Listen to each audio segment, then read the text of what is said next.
Hello বন্ধুরা, আসসালামু আলাইকুম।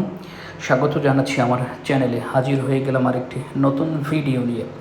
আজকের ভিডিওটি করা হয়েছে কাতারের দোহায় অবস্থিত দোহা মিউনিসিপ্যালিটির আন্ডারের অন্যতম নান্দনিক এবং আধুনিক একটি ছোট্ট শহর মশরিব এরিয়াকে ঘিরে আজকের ভিডিওটি।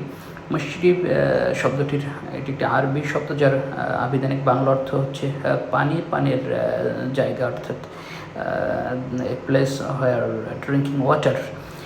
দেখতেই পাচ্ছেন এটি একটি ট্রাম, এটা একটি ট্রাম, ইলেকট্রিক ট্রাম, যেটি কিন্তু চলে যাচ্ছে এই মুহূর্তে এই মশরিব এলাকা দিয়ে। নান্দনিক স্থাপনা আপনারা দেখতে পাচ্ছেন। এটি কাতারের দোহায় অবস্থিত। কাতারের বিখ্যাত সৌক ওয়াকিফ যে ঐতিহ্যবাহী মার্কেট, সেটার পাশে এবং কাতারের জাতীয় সংসদ ভবনের পাশে দেখতেই পাচ্ছেন কি সুন্দর পরিচ্ছন্ন এবং আধুনিক স্থাপত্যের নিদর্শন চারদিকে দেখা যাচ্ছে, একদম পরিষ্কার পরিচ্ছন্ন। 2010 সালে কিন্তু এই ছোট্ট উপশহরটি এখানে গড়ে তোলা হয়। অত্যন্ত আধুনিক স্থাপনার সাক্ষী হয়ে কিন্তু এটি রয়েছে। বেশ সুন্দর লাগছে। 31 হেক্টর মতো জায়গা লেগেছে এখানে। খরচ কিন্তু প্রচুর খরচ এখানে কাতার গভর্নমেন্ট করেছেন, এবং এই শহরটি কিন্তু পৃথিবীর বুকে ইতিমধ্যেই রেকর্ড গড়তে সক্ষম হয়েছে। বার্সেলোনা থেকে এই শহরটিকে একটি পুরস্কার দেওয়া হয়েছে সেরা শহর হিসেবে। এখানে বেশ কয়েকটি ভাগে কিন্তু শহরটিকে তাছাড়াও ভাগ করা হয়েছে।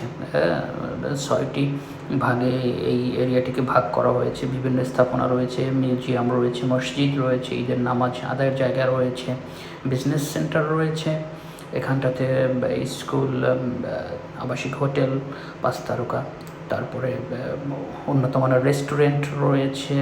মোটামুটি বিভিন্নভাবে সাজানো হয়েছে কিন্তু এই এরিয়াটিকে একদম আধুনিক সাজসজ্জিত। তবে এখানকার বিভিন্ন সৌন্দর্যের ভিতরে কিন্তু ট্রাম যে বিষয়টি, এটি কিন্তু খুব সুন্দর, বেশ ভালোই লাগে। এখানে সময় কাটাতে আপনাকে কিন্তু প্রচুর পরিমাণ অর্থ গুনতে হবে, রেস্টুরেন্টে হোক কিংবা আবাসিক 5 তারকা হোটেলগুলোতে হোক। আপনাকে কিন্তু যেমন আনন্দ দিবে তেমনি খরচও গুনতে হবে। সেজন্য আপনাদেরকে এই উইন্টার সিজনে এখানে আপনারা ঘুরে যেতে পারেন। ইউরোপ থেকে কিন্তু ইতিমধ্যেই এখানে বেশ দর্শক আসতে শুরু করছে এই এলাকাটি দেখার জন্য। মসজিদ, এটি হচ্ছে মসজিদ, যে ছোট্ট একটি 1 গম্বুজ বিশিষ্ট মসজিদ, সেটি আপনারা দেখতে পাচ্ছেন। সুন্দর, একদম হোয়াইট মার্বেলে মোড়ানো, বেশ সুন্দর লাগছে।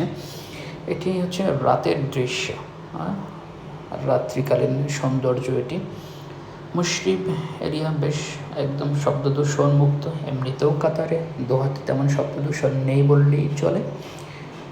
আসবেন এখানটাতে ঘুরতে, অবশ্যই ভালো লাগবে। দেখতে পাচ্ছেন ট্রাম কিন্তু যাচ্ছে, সিগন্যাল দিয়ে যাচ্ছেন এখানকার সিগন্যালম্যান, ট্রাফিক যিনি রয়েছেন।